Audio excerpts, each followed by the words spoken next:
Bueno, vamos a empezar. Estamos en Psicología General e Institucional. El tema que vamos a ver ahora va a ser Psicología Conductista, basada en los textos de Curone, Psicología como Ciencia Natural del Comportamiento, y el texto de Pérez Álvarez, de la Terapia de Conducta de tercera generación. En cuanto al contexto histórico, hay en la primera mitad del siglo XX distintos desarrollos teóricos, con bases epistemológicas y filosóficas distintas que tratan de explicar algún aspecto de nuestro funcionamiento psíquico. En lo que es la psicología conductista, específicamente surge en Estados Unidos y su principal autor es Watson. Él inicia esta corriente del conductismo y Frederick Skinner también toma los aportes de Watson y amplía el campo de investigación. La psicología conductista lo que se plantea conocer es cómo se produce el aprendizaje en personas y en animales. Lo que se quería en ese momento era modificar conductas y adaptar a las personas a una sociedad en plena transformación. Pensemos que en la primera mitad del siglo XX hubo 2 guerras mundiales, ¿sí? En cuanto a lo que es filosofía y epistemología, el conductismo se posiciona en el marco del positivismo y del pragmatismo. ¿Qué quiere decir esto? Según el pragmatismo, para que una idea sea significativa tiene que tener algún efecto práctico en nuestras acciones. Por eso la conclusión de que todo conocimiento tiene fin práctico. Y el positivismo está basado en 3 principios. El fenomenalismo, donde lo que es accesible a la experiencia sensorial es objeto de conocimiento científico, es decir, que lo que no es accesible a la experiencia sensorial no puede ser objeto de conocimiento. El nominalismo, que es un lenguaje científico que debe referirse a objetos externos, individuales y particulares. La unidad de la ciencia es otro principio que plantea la existencia de un único método de conocimiento científico. Este autor llamado Thorndike es un autor que hizo investigación en psicología animal y vamos a ver 2 leyes de aprendizaje que él descubrió gracias a estas investigaciones. En primer lugar está la ley del efecto. La ley del efecto postula que la fijación de las conexiones estímulo-respuesta dependen de los efectos que siguen a la respuesta. Los efectos satisfactorios y perturbadores luego de emitida la respuesta determinan si las conexiones estímulo-respuesta van a ser eliminadas o fijadas. Y la ley del ejercicio pone el acento en el valor que tiene la práctica en el aprendizaje.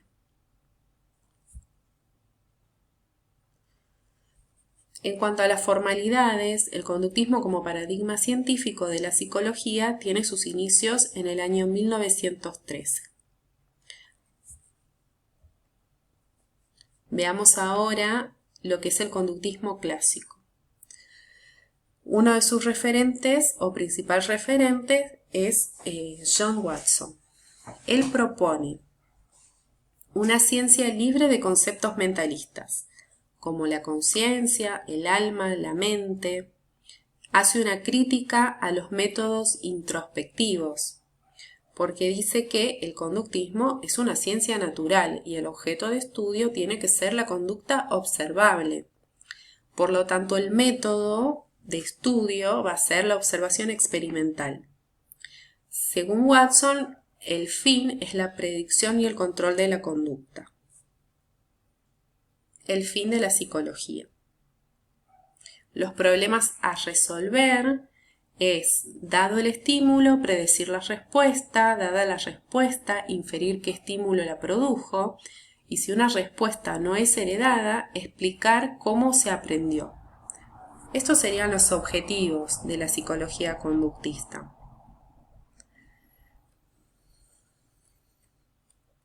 Entonces, en lo que es la psicología conductista, hay mucha importancia en lo contextual o en lo ambiental. Y también hay mucha importancia en las emociones básicas como la ira, el amor y el miedo, que son entendidas como respuestas emocionales observables. Pasando a Skinner, Skinner va a estudiar el condicionamiento operante. Quizás muchos se acuerdan de un experimento, el experimento de Pavlov. Este experimento tenía que ver con lo que es el condicionamiento clásico y era un experimento con el cual se explicaba cómo el organismo aprende a dar respuesta a nuevos estímulos. Pasando a lo que es Skinner, Skinner va a hablar de que el condicionamiento clásico es un condicionamiento automático, se le da importancia solamente al estímulo. Y el condicionamiento operante es un estudio de las respuestas que se necesitan reforzar para lograr el aprendizaje. Este condicionamiento operante está bajo control del sujeto. Y también, gracias al condicionamiento operante, hay una mejor manera de manejar el ambiente.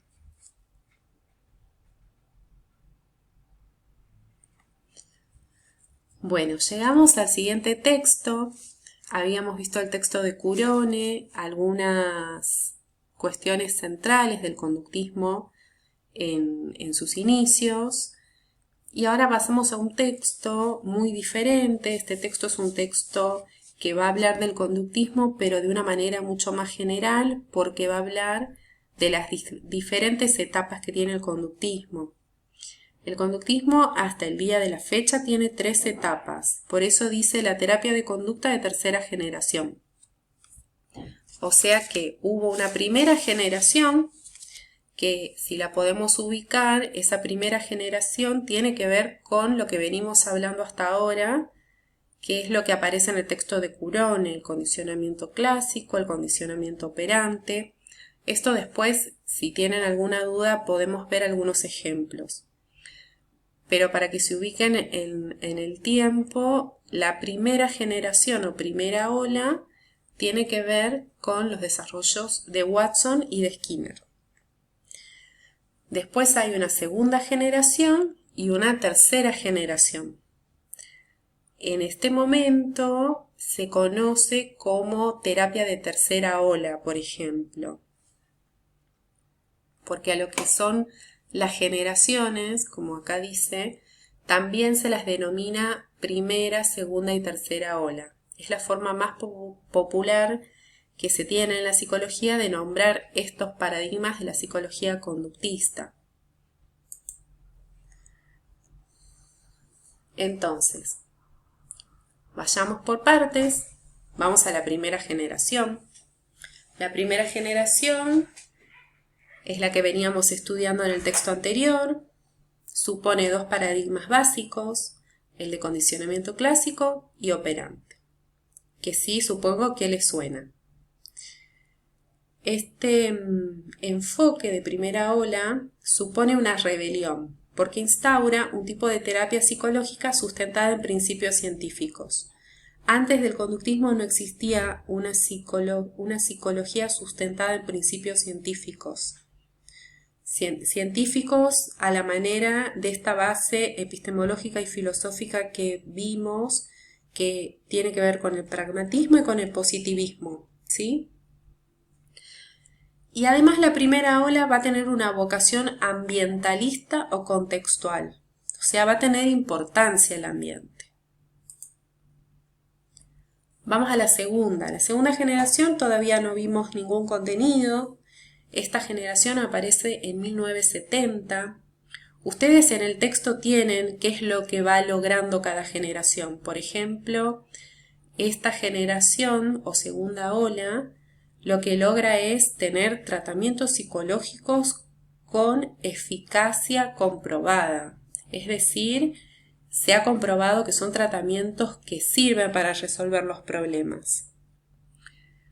Bueno, esta segunda ola estudia el guión entre estímulo y respuesta, es decir, cuando el estímulo es recibido, no vamos directamente a la respuesta como hacía el conductismo de primera ola o primera generación, sino que también vamos a pasar por el medio y vamos a ver qué está pasando acá. Lo que hay en el guión entre estímulo y respuesta para la segunda generación es el procesamiento de la información. Entonces, en el procesamiento de la información, ¿qué es lo que se encontró? Se encontraron las cogniciones. ¿Qué son las cogniciones? Las cogniciones son creencias, pensamientos, expectativas y atribuciones. Muchas de las categorías o trastornos mentales son entendidas como... Muchas veces las creencias, pensamientos, expectativas y atribuciones son entendidas como las causas de los problemas emocionales o conductuales. En esta segunda ola aparece mucho la noción de trastorno y cada trastorno tiene una disfunción cognitiva específica. Después podemos ahondar en qué es una disfunción cognitiva específica, pero vamos a continuar porque nos queda poco tiempo.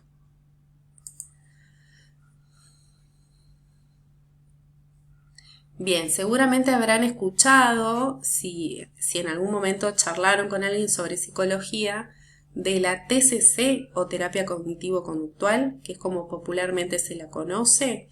Esa sería la segunda ola, ¿sí? También tiene ese nombre, TCC o terapia cognitivo-conductual. Su característica es que toma el modelo médico, ¿sí? Toma el modelo médico o del déficit. Y los dos problemas que tiene el paradigma son estandarizar los casos, es decir, que no deja espacio a lo individual, y que su eficacia se debe a lo que tiene de conductual, es decir, a los aportes que tomó del paradigma anterior de la primera ola. Y otra característica que ya les había comentado es que es la que mayor eficacia logró en comprobar sus tratamientos específicos. Vamos a ir directamente a tercera ola. La tercera ola inicia en 1990, pero el comienzo formal es en el año 2004. Es bastante nueva. Emerge gracias al desarrollo del análisis de la conducta, que sería el conductismo radical. ¿Y por qué es radical? Porque no excluye lo inobservable. Recuerden Watson que decía que solamente se trataba de una ciencia natural y solamente se podía estudiar la conducta observable. El aporte de la tercera ola es el replanteamiento contextual. Vuelve a lo que decía la primera ola, a decir que es importante el ambiente. Pero acá va a tener una tarea de desmedicalización de los trastornos psicológicos. Luego vamos a ahondar en esto. Bueno, el gran debate de la psicoterapia en este momento es el modelo médico o del déficit versus el modelo contextual. La tercera ola propone una dirección desmedicalizadora y contextual. El aporte de la tercera ola es un cambio de lógica en la psicología clínica y en la psiquiatría. ¿Por qué? Porque lo que propone es el abandono de la lucha contra los síntomas y en su lugar la reorientación de la vida. Aportes de la tercera ola también son la orientación a los valores, la orientación a la activación conductual. Acá tenemos una pequeña lista de lo que son las terapias de conducta de tercera ola. Todas estas terapias son de después del año 2004.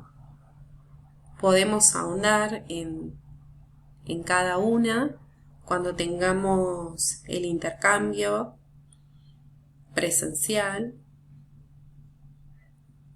Pero básicamente queríamos mostrarles un texto que les pueda brindar una mirada más actual de lo que son las terapias conductistas, ¿sí? Estas son las últimas terapias que han salido. Muchas gracias por su atención.